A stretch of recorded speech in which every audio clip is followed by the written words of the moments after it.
Again, today is the Infokafit Sunday with the topic according to church calendar is concerning the stories of temptation. Also heute ist der Infokabit Sonntag und das Thema heute nach dem kirchlichen Kalenderjahr ist Versuchung. Let us open from Matthew chapter 4, 1 to 11. Chapter 4, 1 to 11. I'm sure you're familiar with this story. Lasst uns gemeinsam die Bibel aufschlagen. Wir öffnen von Matthäus 4, Vers 1 bis 11. Yeah, I think I will read the first half and you can continue in German the second half. Yeah. Matthew 4, starting from the first one. Then Jesus was led up by the Spirit into the wilderness to be tempted by the devil. And after fasting 40 days and 40 nights, he was hungry, and the tempter came and said to him, "If you are the Son of God, command the stones to become loaves of bread." But he answered, "It is written, man shall not live by bread alone, but by every word that comes from the mouth of God." Then the devil took him to the holy city and set him on the pinnacle of the temple and said to him, "If you are the Son of God, throw yourself down, for it is written, He will command His angels concerning you, and on their hands they will bear you up, as you strike your foot against a stone." 7. Da sprach Jesus zu ihm, wiederum steht euch geschrieben, du sollst den Herrn, deinen Gott, nicht versuchen. Wiederum führte ihn der Teufel mit sich auf einen sehr hohen Berg und zeigte ihm alle Reiche der Welt und ihre Herrlichkeit und sprach zu ihm, das alles will ich dir geben, wenn du niederfällst und mich anbetest. Da sprach Jesus zu ihm, weg mit dir, Satan, denn es steht geschrieben, du sollst anbeten den Herrn, dein Gott, und ihm allein dienen. Da verließ ihn der Teufel und siehe, da traten Engel herzu und dienten ihm.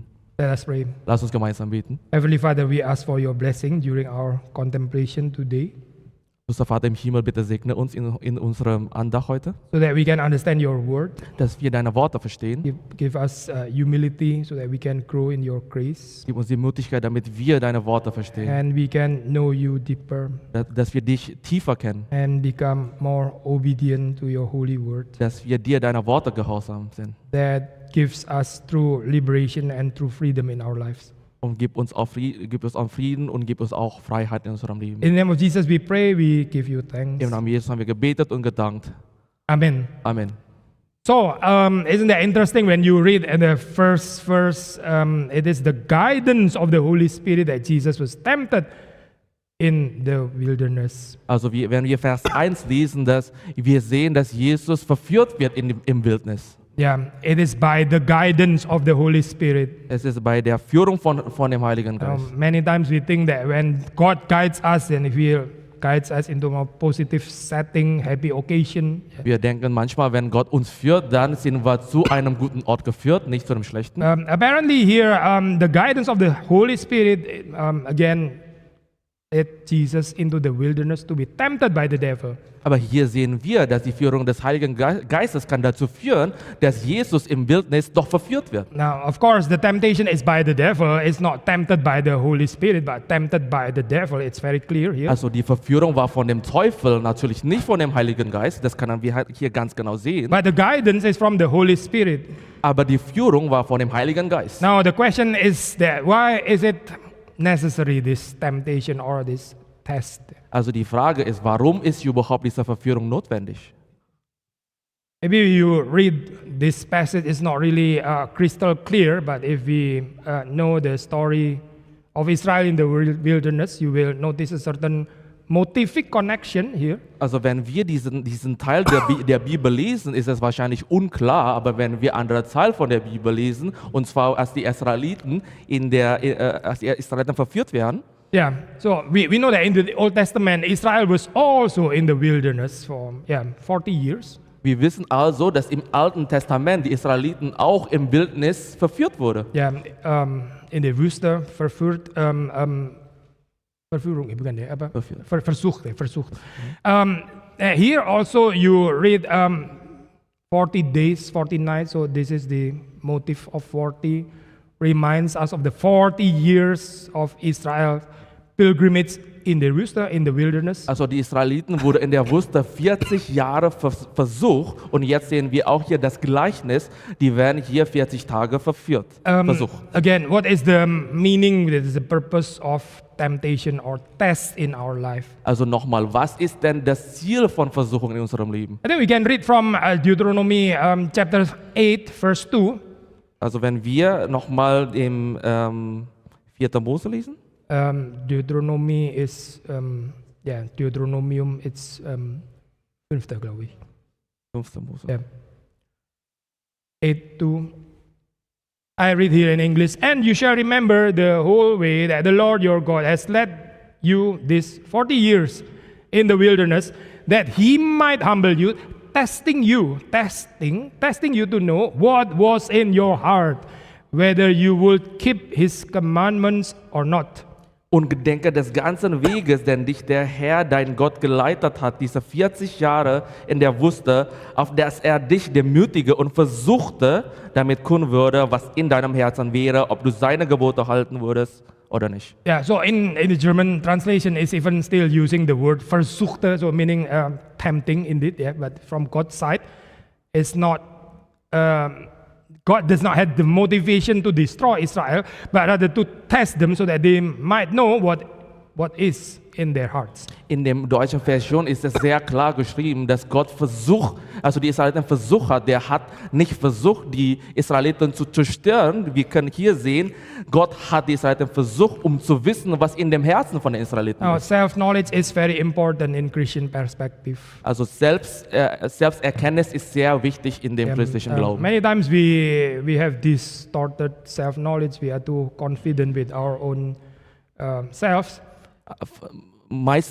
In der meisten Zeit haben wir eine falsche Selbsterkennung. Wir wissen jetzt nicht, was wir in jeder Situation uns handeln sollen. Now that's why the experience of temptation in the wilderness is very important. This is to humble us so that we might depend on God instead of depend on our own strength. Also nochmal, die Erfahrung, dass wir im Wildnis versucht wird, ist ein sehr wichtiges Erlebnis, damit wir wissen, wie wir uns selbst handeln werden. Now we know that the story of Israel in the wilderness, they failed miserably. I mean, they didn't obey God's commandment. Also wir wissen, dass in der Geschichte von Israeliten, die haben total gescheitert, als die von Gott versucht wurden. Now you have here the story of the new Exodus, yeah, the new Exodus, the new Israel, yeah, the Son of God, Jesus himself.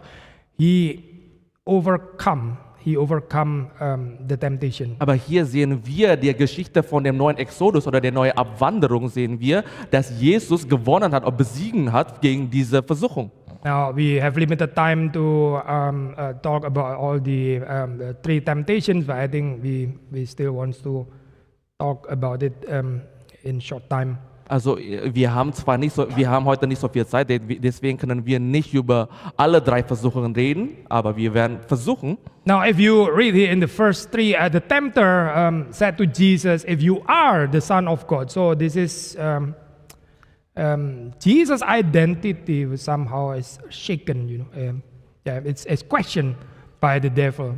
Und in Vers 3 wurde geschrieben, der Versucher trat herzu und sprach zu ihm, bist du Gottes Sohn, so sprich, dass diese Steine Brot werden. Also der Satan hat hier versucht, Jesus' Identität zu befragen. Yeah, this sounds perhaps also familiar in our contemporary world. Das ist wahrscheinlich uns auch sehr bekannt in unserem weltlichen Leben, tägliches Leben. How do we establish our identity? Wie bilden wir denn unsere Identität? Usually through what we achieve, through what we have done, and to impress other people, so that people might know who I am. Durch das, was wir geschafft haben, was wir getan haben, damit andere Leute wissen, wer wir sind. Tell me what you achieve, and I tell you who you are. Erzähl mir, was du geschaffen hast, damit ich dir sagen kann, wer du bist. If you don't really have achievement, then I think you are quite nobody. Wenn du nichts geschaffen hast, dann bist du halt keiner. Now, isn't it interesting that it's an old temptation here? Und das ist genau wie die alte Versuchung hier, die wir gerade gelesen haben. Jesus was tempted to prove himself to be the Son of God only if he can achieve this transformation of stone become loaves of bread. Jesus wurde hier versucht, damit er sich selbst zeigen kann, wer er war, indem er die Steine in Brot umwandelt. But Jesus was not interested to reply and to prove himself because Christian life is not about proving our identity. Aber Jesus an sich wurde nicht verführt, ihn selbst zu zeigen, weil das christliche Leben geht es nicht darum. Christianity is not about being provoked and respond to this provocation. Also Christentum geht es nicht darum, gezwungen zu werden und dann wollen wir uns selbst einfach zeigen, was wir können. But to be content with God's providence, to be content what God gives us in our lives. Genug zu sein mit Providenz Gottes, mit das, was Gott uns gegeben hat, ist Christentum. Of course, we know that Jesus, indeed, he had the power to change the stones into loaves of bread. He had the power. Natürlich wissen wir, dass Jesus die Kraft hat, die Steine in Brot umzuwandeln. But he answered the devil, man shall not live by bread alone, but by every word that comes from the mouth of God. Der hat aber den Teufel zurückgeantwortet, der Mensch lebt nicht vom Brot allein, sondern von einem jeden Wort, das aus dem Mund Gottes geht. Now, I think I want to connect it with this is the first Sunday of the so-called Lent, the pre-Easter weeks. Yeah. Also heute werden wir das Thema ansprechen, weil diese Woche Lent-Sonntag ist, also der erste Sonntag vor Ostern. Yeah, no, not the first. The first Sunday of the whole Lent week. Also der erste Sonntag von dem ganzen Passionszeit. Yeah. So last Wednesday we have the so-called Asher Mittwoch Ash Wednesday. So this is the first Sunday. Also am Mittwoch hatten wir das Aschers Mittwoch, deswegen ist heute der Sonntag der Lent-Sonntag. So now is actually the time for Christians to fast or to abstain. If not to fast, then to abstain. Also jetzt ist heute die Zeit für Christen zu fasten und auf etwas zu verzichten. Also wenn wir nicht fasten, dann müssen wir auf etwas verzichten. Ja, worauf normalerweise verzichten auf. What do we abstain from? Yeah, usually from alcohol, from sweet meat. Worauf verzichten wir normalerweise? Auf Alkohol, auf süßen Dingen. So, what is this spirituality means for us? I mean, how is it relevant for our contemporary lives? Was bedeutet denn diese Spiritualität für uns? Was bedeutet das in unserem geistlichen Leben? I think in a fallen world that celebrates the amplification of needs, it's interesting that Christianity offers a counterculture. In diese gefallene Welt wir achten uns so sehr auf das Bedürfnis und Christentum bietet genau den Gegenteil an. The counterculture that instead of amplifying our needs, we can reduce the human needs. Statt unsere Bedürfnisse zu betonen, wir versuchen das zu minimieren, zu reduzieren auf die notwendige. Indeed, we live also by bread. It's not wrong. We live by bread, bread and water and wine also. Natürlich leben wir vom Brot, von Wasser, von Wein auch. But Jesus said, "Man shall not live by bread alone, not by bread alone." So our life is not only about our physical needs or Bedürfnis. Also, aber der Bibel sagt, und der Mensch lebt nicht vom Brot allein.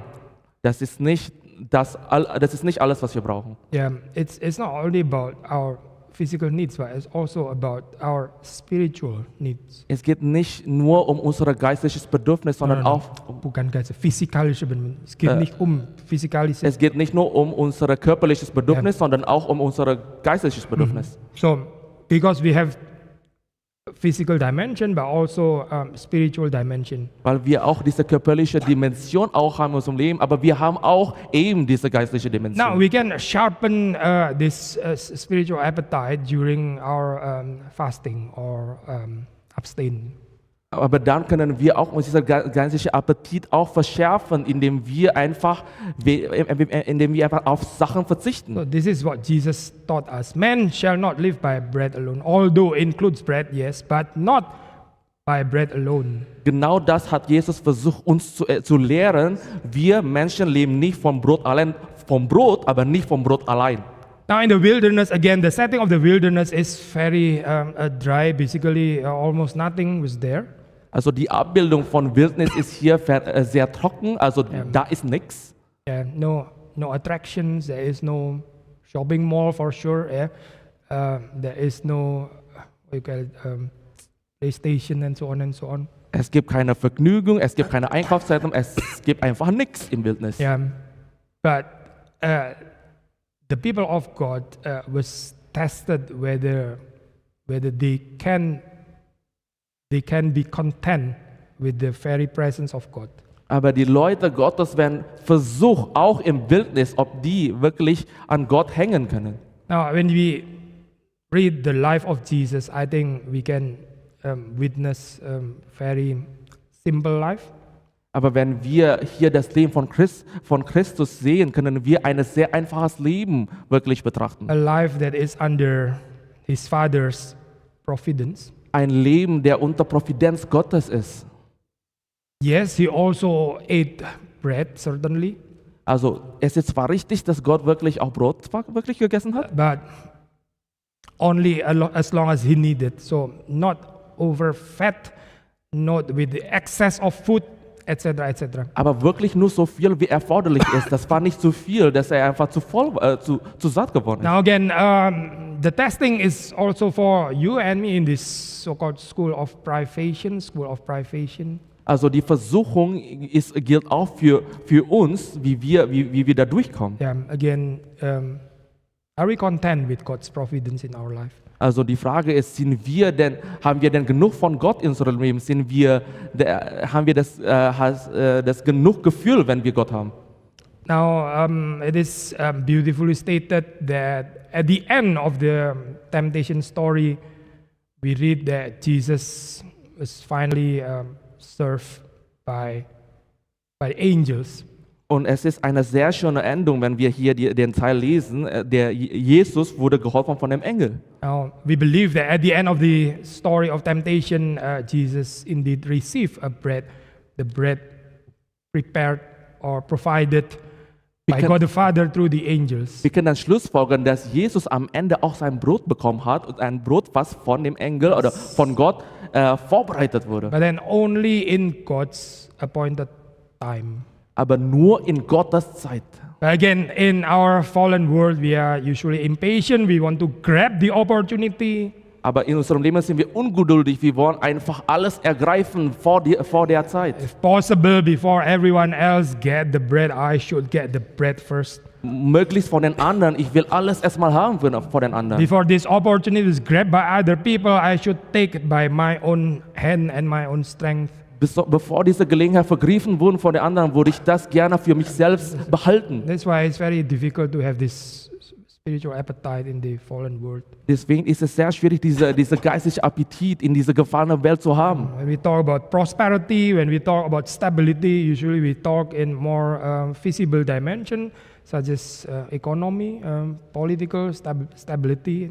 Wenn wir um Stabilität reden, dann reden wir meistens um politische Stabilität, wirtschaftliche Stabilität. Daran glauben wir. Do we even care with the spiritual stability? Aber ist uns überhaupt die geistliche Stabilität wichtig? Do we have the spiritual appetite like Jesus? Haben wir die geistliche Appetit wie Jesus Christus? Let us pray. Lass uns gemeinsam beten. You want to pray for us? Lass uns beten.